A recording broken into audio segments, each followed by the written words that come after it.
শীতকাল আসলেই বাংলাদেশের গ্রামে-গঞ্জে বিভিন্ন ধরনের মেলার আয়োজন করা হয়ে থাকে। স্থানভেদে এক জায়গার মেলা এক রকম নাম দেওয়া হয়ে থাকে। তেমনি একটি মেলায় আজকে আমরা যাচ্ছি। আমরা এসেছিলাম নওগাঁ জেলার আত্রাই উপজেলার জামগ্রাম নামে একটি গ্রামে। শীতকালের পৌষ মাসে এই গ্রামে একটি বিশালাকার মেলা বসে। মেলাটি 3 দিন স্থায়ী থাকে। এই মেলাতে অনেক দূর দূরান্ত থেকে লোকজন আসে এবং বিভিন্ন ধরনের পণ্য সামগ্রী ক্রয় করে থাকে।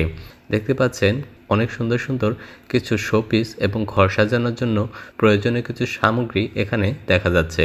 তার পাশেই একটি কসমেটিক্সের দোকান এবং সেখানেই সুন্দর সুন্দর কিছু অলংকার দেখতে পাওয়া গেল।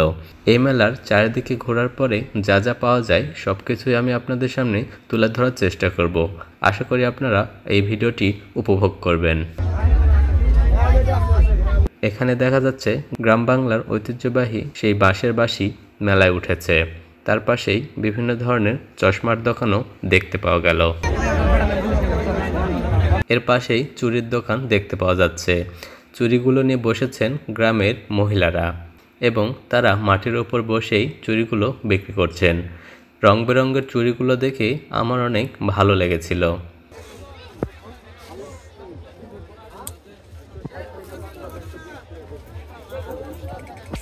এর পাশেই দেখা যাচ্ছে খেলনার দোকান। এই মেলার সবচেয়ে বেশি যারা আসে তারা হচ্ছে ছোট ছোট বাচ্চারা। তাদের জন্য এই মেলাটি সম্পূর্ণরূপেই রঙিনভাবে সাজানো হয়ে থাকে। দেখতে পাচ্ছেন প্রতিটি জায়গায় প্রায় বিভিন্ন ধরনের ছোট ছোট খেলনার দোকান, আর এই খেলনাগুলো খুবই সস্তা।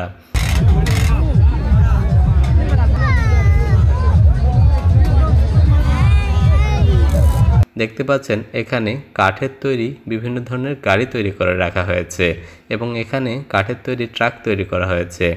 এই খেলনাগুলো ছোট বাচ্চারা নিয়ে খুবই মজা পায় এবং খেলনাগুলো খেলতে খুবই পছন্দ করে।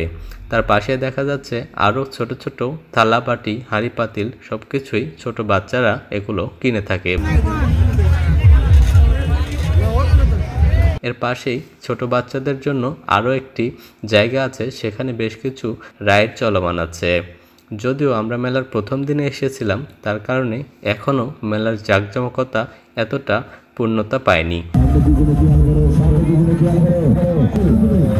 দেখা যাচ্ছে বিভিন্ন জায়গায় বিভিন্ন রাইড চলমান আছে এবং কিছু কিছু জায়গায় অনেক ভিড় লেগে আছে, আবার কিছু জায়গায় অল্প অল্প লোকজনের আনাগোনা দেখা যাচ্ছে।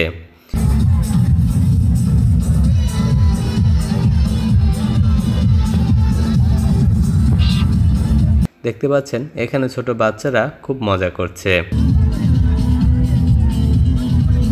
এর পাশে আরেকটি রাইড আছে যেখানে বাচ্চারা খুবই আনন্দ উপভোগ করছে এবং এর উপরে উঠে লাফাচ্ছে।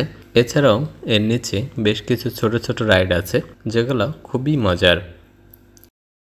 এর পাশে রয়েছে মিষ্টি মিষ্টান্নের দোকান। মেলায় আসলে সবাই কিছু না কিছু মিষ্টি মিষ্টান্ন এখান থেকে কিনে নিয়ে যায়, আবার কেউ কেউ এখানেই খেয়ে নেয়। দেখতে পাচ্ছেন হরেক রকমের মিষ্টি দিয়ে সাজানো হয়েছে মেলার চারপাশে। এর পাশে দেখা যাচ্ছে কয়েকটি দইয়ের দোকান। এখানকার মিষ্টি ও দই খুবই সুস্বাদু। এর পাশে রয়েছে ফুলের দোকান। এগুলো কাঁচা ফুল বা সম্পূর্ণ প্রাকৃতিক ফুল এবং তারপরেই দেখা যাচ্ছে কিছু সুন্দর সুন্দর কৃত্রিম ফুলের দোকান। যেহেতু ছোট বাচ্চারা মেলায় বেশি আসে, তাদের জন্য এই ফুলগুলো সুন্দরভাবে সাজানো হয়েছে যাতে তারা এগুলো কিনে বাসায় নিয়ে যেতে পারে।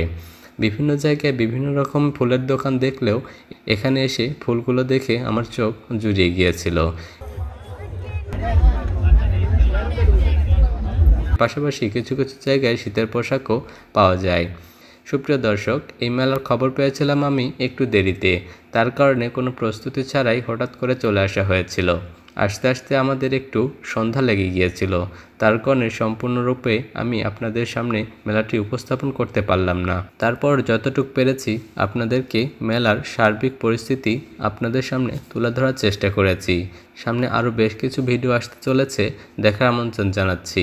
আমার চ্যানেল থেকে আপনারা ঘুরে আসতে পারেন, সেখানে অনেকগুলো ভিডিও আছে। সবার সুস্বাস্থ্য কামনা করে আজকের মতো এখানেই বিদায় নিচ্ছি। ভালো থাকবেন, সুস্থ থাকবেন। আল্লাহ হাফেজ।